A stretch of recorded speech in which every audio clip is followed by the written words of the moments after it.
Baik, kembali dalam berita wilayah, beralih ke paparan dari negeri di bawah bayu. Keharmonian kaum merupakan kunci kepada kesejahteraan dan kemakmuran Sabah. Perinciannya terus saja bersama Enisia Dollars di Kota Kinabalu. Teruskan, Enisia. Ya, baik dia. Keharmonian kaum merupakan kunci kepada kesejahteraan dan kemakmuran negeri ini. Sehubungan itu, Ketua Menteri Datuk Seri Panglima Haji Ji Noor mengajak rakyat di negeri ini untuk mengekalkan keharmonian dan perpaduan dalam kalangan masyarakat pelbagai kaum. Datuk Haji Ji berkata perayaan Tahun Baharu Cina yang bakal diraikan tidak lama lagi bukan hanya disambut oleh masyarakat Tionghoa di Sabah, malah turut dimeriahkan oleh suku kaum lain. Beliau berusaha merasmikan Tuaran 2024 Dragon, Unicorns and Lions Dance Festival di Padang Dataran Tuaran. Menurut Datuk Haji Ji, kerajaan negeri menerusi Kementerian Pelancongan, Kebudayaan dan Alam Sekitar Negeri akan menganjurkan Majlis Rumah Terbuka Tahun Baharu Cina di Pusat Konvensyen Antarabangsa Sabah SICC Kota Kinabalu pada 10 Februari depan. Kerajaan negeri mengambil alih projek sakit iaitu pembinaan Masjid Daerah Ranau yang gagal disiapkan kontraktor di lantik Kerajaan Persekutuan sebelum ini dengan kos tambahan diluluskan berjumlah 2.86 juta ringgit. Kegagalan kontraktor menyiapkan masjid itu pada 10 Januari lepas menyebabkan khidmat kontraktor berkenaan ditamatkan pada hari sama. Sebelum ini, Masjid Daerah Ranau rosak dalam insiden gempa bumi pada tahun 2015 dan pembinaan masjid ini dijangka siap pada tahun 2019 namun sehingga kini masih terbengkalai. Menteri Kewangan Sabah Datuk Seri Panglima Masidi Manjun berkata, kerajaan negeri melalui Syur Jabatan Kerja Raya Sabah telah melantik kontraktor penyelamat untuk menyiapkan pembinaan masjid tersebut dalam tempoh yang diberikan untuk penyiapan sepenuhnya iaitu 4 bulan.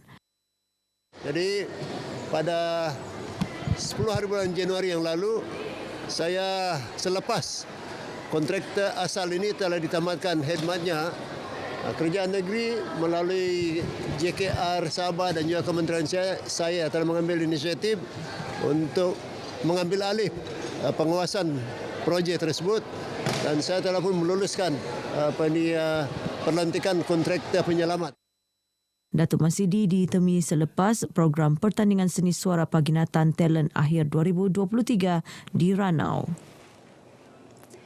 Rakyat di negeri ini menyambut baik program subsidi bersasar sumbangan asas rahmat SARA 2024 yang akan dilaksana secara berperingkat bermula hari ini.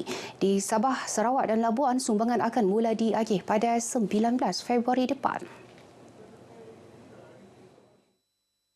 Tinjauan kru RTM mendapati mereka yang ditemui memuji usaha kerajaan membantu meringankan beban rakyat dan berharap ia dapat diteruskan pada masa akan datang agar tiada golongan yang tercicir daripada bantuan kerajaan. Ia cukup bagus untuk rakyat dan meringankan beban rakyatlah yang selama ini yang hidup yang susah, terutama yang orang miskin lah. Dalam kenaikan harga tu memang kita rasa tekilan lah sebab dia melonjak naik dengan harga tu. Tapi alhamdulillah dengan segala bantuan-bantuan yang diberikan oleh kerajaan, ya sedikit banyak meringankan beban kami. Memang baguslah dia buat begitu. Kerana senang jual lah untuk rakyat. Harga barang naik, telur naik, minyak naik, semua naik.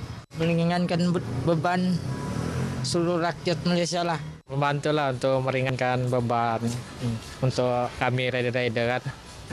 Kami pun ikut order juga kan. Pendapatan kalau ada order adalah pendapatan, kalau tidak order tidaklah pendapatan. Pendapat saya kan bantuan SARA itu memang baguslah untuk membantu rakyat yang macam kurang begitu kan. Kalau boleh-boleh sebelum puasa kan raya 19 bulan begitu kan. Perdana Menteri Datuk Seri Anwar Ibrahim hari ini mengumumkan program subsidi bersasar SARA dengan menaikkan kadar bantuan untuk isi rumah iaitu RM1,200 tahun ini berbanding RM600 pada tahun lalu manakala kadar untuk golongan bujang kekal RM600. Bantuan tunai SARA akan disalurkan secara berperingkat melalui pengkreditan ke akaun bank atau secara tunai di cawangan Bank Simpanan Nasional BSN. Masyarakat terutama di kawasan pedalaman negeri ini disaran mengunjungi kaunter pendaftaran sistem pangkalan data utama PADU di seluruh negeri bagi memudahkan pendaftaran secara dalam talian ke dalam sistem itu. Pegawai Perangkaan Negeri Sabah Firman Andrian Shah Bernard berkata, selain perkhidmatan pendaftaran, masyarakat juga boleh mendapatkan penerangan secara terperinci mengenai PADU daripada pegawai bertugas. Ketika ditemui RTM, Firman yang juga pegawai pengesah padu Dewan Bandaraya Kota Kinabalu DBKK berkata, dengan mengunjungi kaunter padu, masyarakat juga dapat mengelak daripada kes penipuan secara dalam talian. Menurutnya, di kawasan luar bandar, 9 hingga 10 petugas ditugaskan di kaunter padu berbanding hanya 4 hingga 5 petugas di kawasan bandar. Ini kerana kecelikan digital di bandar adalah lebih tinggi berbanding luar bandar. Sementara itu, mereka yang ditemui menzahirkan penghargaan kepada Kerajaan Perpaduan kerana menyediakan perkhidmatan terus kepada rakyat di seluruh negara.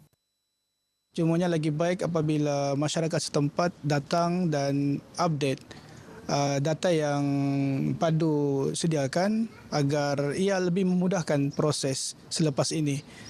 Diharap sebab ini adalah peringkat awal fasa pertama, fasa data. Dalam sistem PADU ni saya maklumkan bahawa memang matlamat kerajaan sekarang ni dia untuk menyalurkan bantuan lah.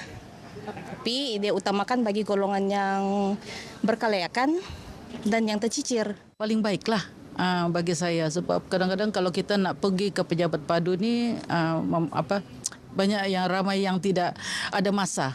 Jadi kalau dorang buka macam ni setiap minggu di mana-mana ada tamu, saya pikir ini yang terbaiklah. Sementara itu, di daerah Keningau, rata-rata penduduk memanfaatkan peluang untuk membuat pendaftaran secara terus di kaunter padu yang dibuka. Program macam ni bagus, memudahkan rakyat dan tidak perlu sudah kita pergi agensi kerajaan sebab melalui program begini lagi mudahlah. Saat ini saya belum tahu sebab saya belum mendaftar, tapi sekejap lagi nanti saya akan mendaftarlah. Kami berterima kasih atas pihak PADU dapat memberi hikmat kepada penduduk kampung lah. Senarai kaunter padu di setiap lokasi terpilih boleh dirujuk dalam laman Facebook Jabatan Perangkaan Malaysia DOSM Sabah. Baik, sekian paparan dari Sabah untuk petang ini. Dari sungai hingga ke segara, Palestin pasti merdeka. Kembali bersama Dia. Silakan, Dia.